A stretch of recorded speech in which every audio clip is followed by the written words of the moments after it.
তাহা নিচে আকাশের কাছে লাভেরটা, ওদের কুদ্দুস লাভেরটা নিচে, এদের সমীরুল লাভেরটা নিচে, বাদ বাকি কিছুটা কম আছে।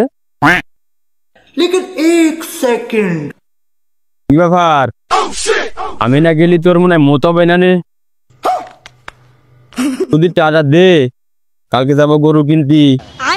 তুই টাকা দিলি মনে করে আমার করমটা পড়বে।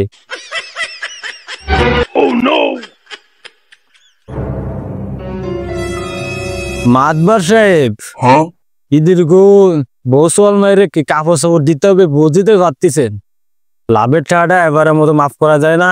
এই মাস গেলে পরের মাসে থেকে ঠিক মতো দিয়ে দিব না মাতবার সাহেব।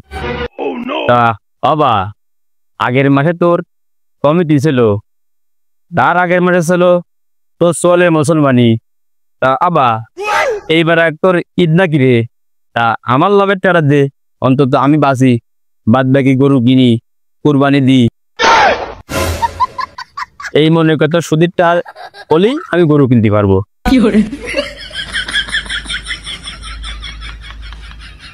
যা যা যা, সামনের মাসে ঠিকই টাকা দিয়ে দিস। দিতে পারে না।